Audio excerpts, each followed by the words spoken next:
2 News begins now. Thank you for joining us on KREM 2 Plus. I'm Tim Pham. This is your KREM 2 News Week in Review. Join us as we take a closer look at some of the biggest stories in the inland Northwest this past week. It's very devastating as a parent. It's been 10 weeks since Nick Reed got the call about his son. We found out the next morning, February 11th. Found out their son, Timmy, woke up looking like this. He'd asked them to leave, and 20 or 30 seconds in, he was cold-cocked and knocked unconscious and broke his nose. Nick was surprised by the whole situation. He's just a nice kid, never been in a fight in his entire life. The family's lawyer says the week before this fight, someone in Timmy's fraternity got into a scuffle with a Vandal football player. They say that could be why the group showed up that night, for some sort of revenge. Nothing that Timmy did incited those 40 or 50 football players or athletes that show up at his house.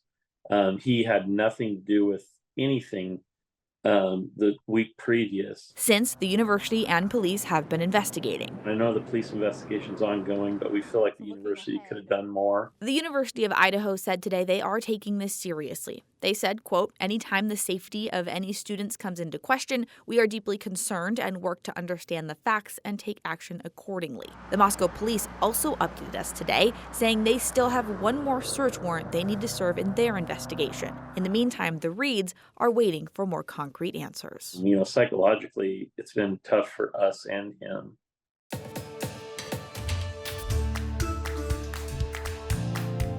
The fire happened early Saturday morning in the Emerson-Garfield neighborhood. This is just across the street from North Central High School. Now, all that remains are the charred remnants of a house a family called home. Flowers? I don't know who went and left them, but that's a very nice thing to do.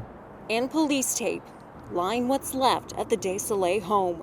Just across the alley, Arthur Smith heard the fire start from his family's apartment. We were just the whole time just hoping everybody was okay. That's all we were doing, just the whole time just hoping everybody was okay.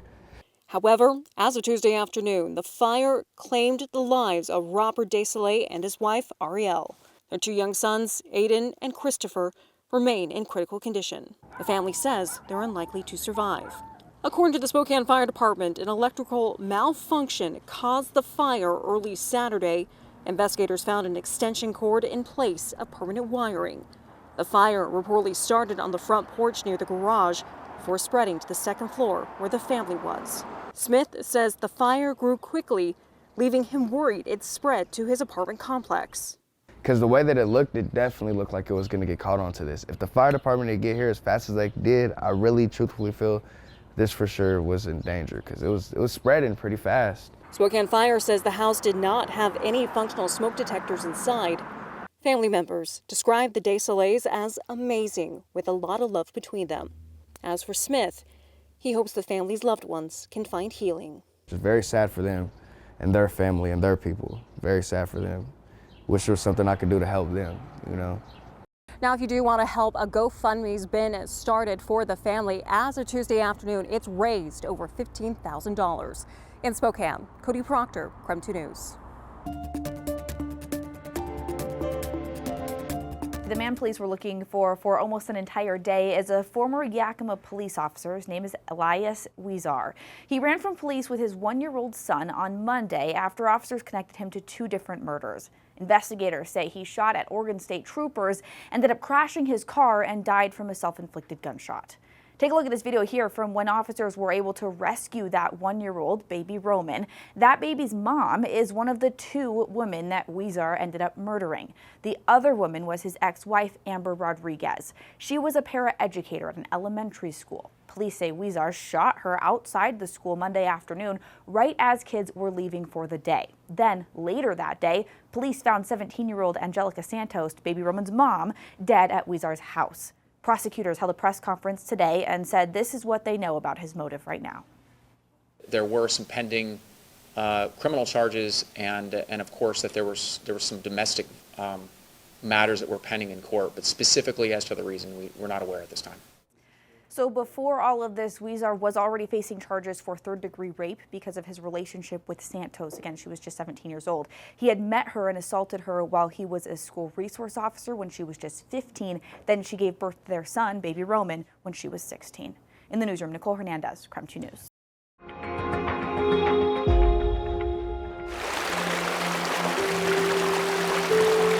It's beautiful, it's natural. John Hancock has lived out on the West Plains for 16 years. There's wildlife. He says it's everything he and his wife and kids have always dreamed of. There's good neighbors. There's, stars and sunshine. But now you have some contaminated water.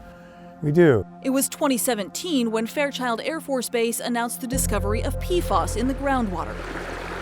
Forever chemicals in the public and private drinking water for thousands of people in Airway Heights, Medical Lake, and beyond. The Air Force is going to be in this. At the time, I questioned then Base Commander Colonel Ryan Samuelson about how Fairchild would help people whose drinking water was no longer safe. We're going to stick with these residents until we determine exactly what contamination, if any, from our activities occurred. For people who live here and have lived here for many years, who are saying, we've been drinking this water now for decades, it's too late now because they've already had the contamination. So what do you say to those families? Well, I'm not a health expert, I'll be honest with you. I know the Air Force, we look to the Center for Disease Control. We look to the EPA to establish those. If your family had lived here for decades, would you be satisfied with these answers?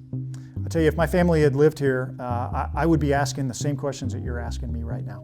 Now, 7 years later, the contamination remains, and the city of Airway Heights is still buying clean drinking water from the city of Spokane, which comes from a different aquifer. But for the thousands of homes on private wells, options are even more limited. Every orange dot you see on this map is a private well, and many haven't even been tested yet. Gradually, more and more people were more and more concerned.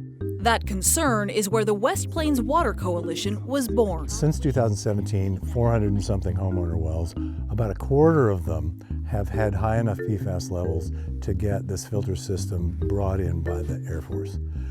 And those are the people west of Hayford Road. But east of Hayford Road, there was no admission of PFAS by anybody. But the problem doesn't just end there. Just a few months ago, the Spokane International Airport also announced that it too has contaminated groundwater with PFAS. So it's the same problem as Fairchild, but now in a whole new location, affecting even more property owners on even more private wells. And the aquifer doesn't just sit under those two areas. About 300 feet below the surface is the aquifer. It's called the Grand Ronde Basalt, and it is constantly flowing. It's a formation millions of years old, and it makes up 65,000 square miles of water under the ground. So the question is, what about all the people who live here in the West Plains, but outside of those official contamination zones? It's a very unique hydrogeology out there. Nick Acklam is a section manager with the Toxics Cleanup Program at the Washington Department of Ecology. Just last month, the department started free well testing for more than 300 people in the priority testing zone. More than half came back with readings higher than what the EPA considers safe. Another 14% came back elevated, but still below the EPA standard. Only 30% came back as clean. Those with contamination will now start getting Culligan bottled water paid for by the state. And all of the data will then be sent to Eastern Washington University, where a geology team is mapping contamination hotspots and projecting underground water flow. Immediate goal is to get people drinking safe water. What about people who are not in Fairchild and not in this other contamination zone? Unfortunately, we have to wait a little bit longer. What we're going to be doing is we're going to be getting that data. We're going to be creating heat maps, identifying where we're finding contamination. We'll be able to plug those results into the model that Eastern Washington is using, and we'll be able to determine, is there more areas of potential impact that we need to be looking at. It has been a frustratingly slow process, which is why Hancock and his coalition of more than 40 volunteers is now pushing to get well testing paid for and available to anyone in the West Plains who worries their water could be contaminated. It's an effort that's now got the attention of the feds as well at the Environmental Protection Agency. So EPA is saying it's not fair to the community that those people in the Fairchild zone get help and these people over here don't. The coalition and Ecology are also asking the Washington Department of Health for grant money to at least get basic filtration systems in the kitchens of homeowners who haven't been tested yet or don't yet qualify. You could look at the road and say, well, the wells on this side are clean and the wells on that side are not. But that's a totally artificial just boundary. But as Hancock knows, the waiting for solutions isn't over yet. Do you feel sometimes that you have just kind of opened Pandora's box and the more you look, the more you find? Yes. And it's hard to keep up with. In the ground, it just sticks around. It's rinsed, but it doesn't really go away. Even the word away, what does that mean? He also questions when the cleanup process could begin at Fairchild or the Spokane airport. As of today, it hasn't started yet.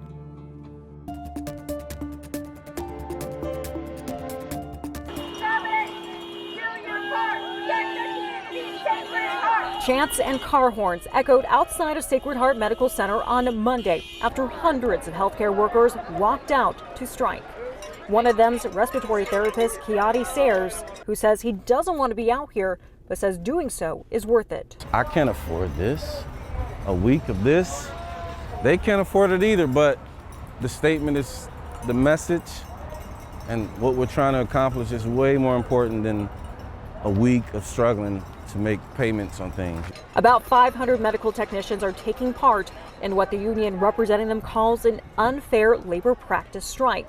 The latest union technician contract with Providence expired last year, and contract negotiations have been in the works since November. When both sides couldn't make an agreement, the union voted earlier this month to strike. We're not striking because it's like, oh, hey, we want more money. It's that we want more money because we can't recruit people. Providence says they'll remain open and all services will be available at the hospital during the strike. The strike's expected to last through the end of the month, with negotiations expected to resume then. That sour smell of burning brush, smoke billowing over I-90, signs of fire season. Oh man. Signs that Battalion Chief Alex Turner says are actually pretty normal this time of year. Sometimes even as early as March. It's because we're in between the cold of winter and the moisture of spring. And we just haven't had the moisture to really get a lot of green to prevent some of these fires. Leaving us with all of this dead brush from winter, aka fire fuel. Just be extra cautious, be extra vigilant, make sure that you're burning correctly. This doesn't mean we're in the full swing of fire season yet, if we get some spring rain. If we get that moisture this year, which we hopefully do, we'll get a green up that May-June time frame. Those green grasses with all that moisture would help decrease fire danger, but there's a chance we don't get enough of that rain. We are in a declared drought this year. It's something fire crews are worried about. If we don't have moisture throughout the summer, regardless of how much snowpack we had, then we're still going to struggle with fires. The less moisture, the more likely those symptoms of fire season are more intense. In Spokane, Nicole Hernandez, KREM 2 News. Yeah, this morning oral arguments took place for nearly 2 hours inside of the U.S. Supreme Court. Right now, the court is considering whether or not a federal medical treatment act overrules the state's abortion ban. Idaho is one of 14 states that has banned abortion at all stages of pregnancy.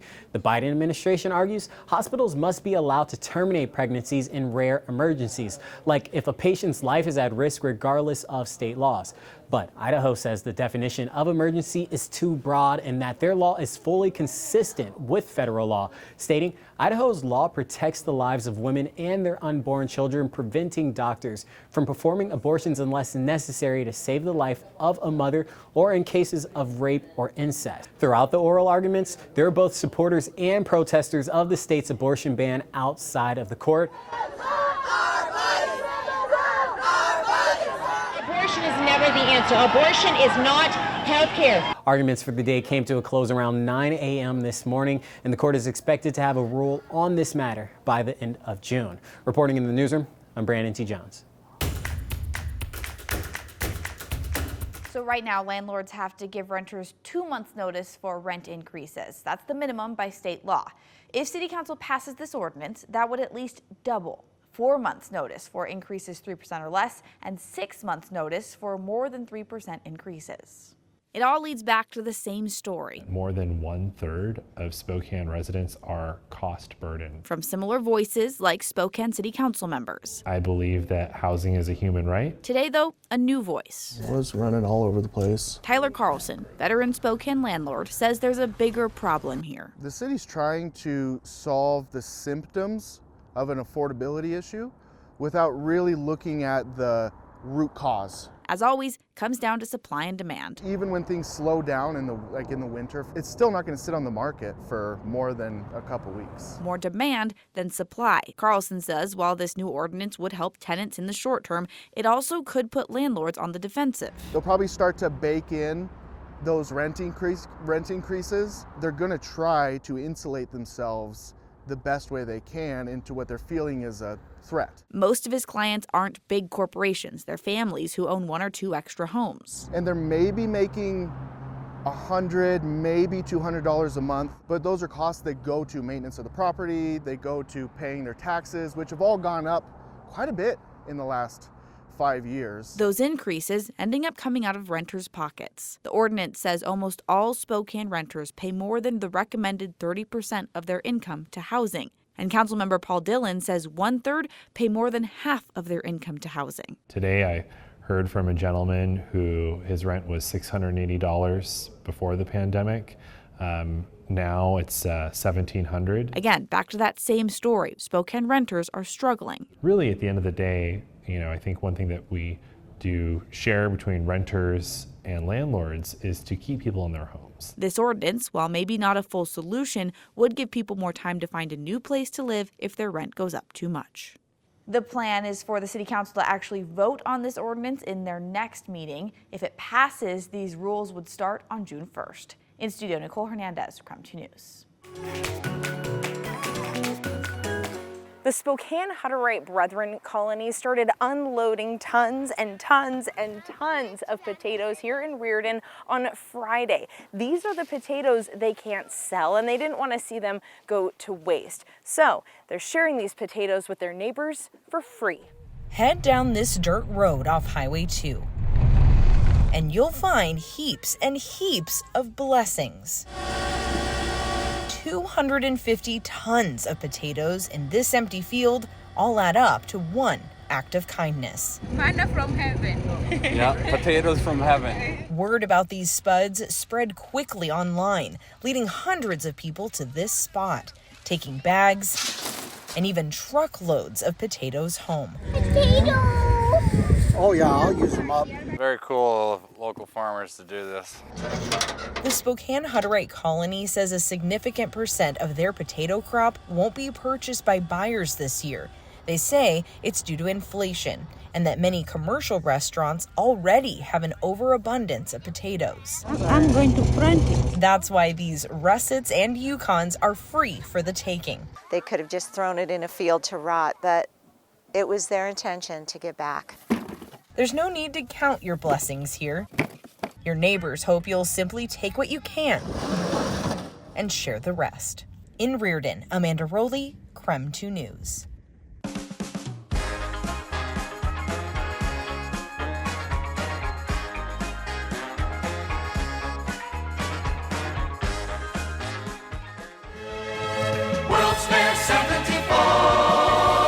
I found a record and I was like, I need to know. I didn't have a record player even, and I had to go figure it out. I ended up taking it to my parents' house and we all listened to it together.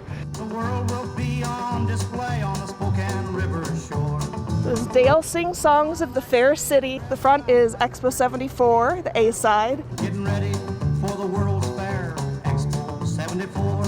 Another record that was made specifically for the fair was from Bob Bellows, who was really more of a crooner. But you can, yes you can, it's okay. There's a part, that's my favorite part, where it's doing an instrumental break, and then he says, Don't want to boast, Spokane's the most. Thank you.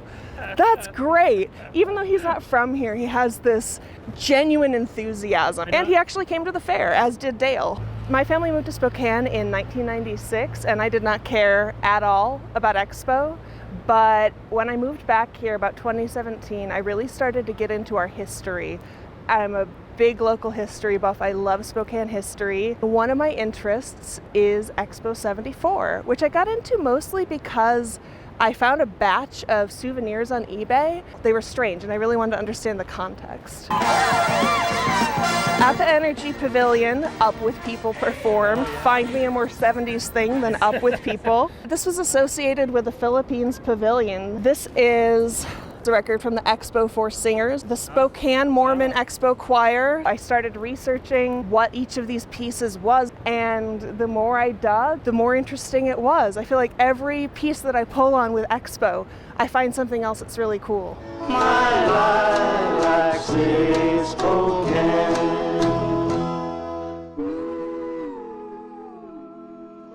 Thank you for joining us on KREM 2 Plus for a look at some of the biggest news stories of the past week. For the most current news throughout the weekend, you can watch our latest newscast here on KREM 2 Plus. Just look for it at the bottom of the navigation menu. I'm Tim Pham. Thanks for watching.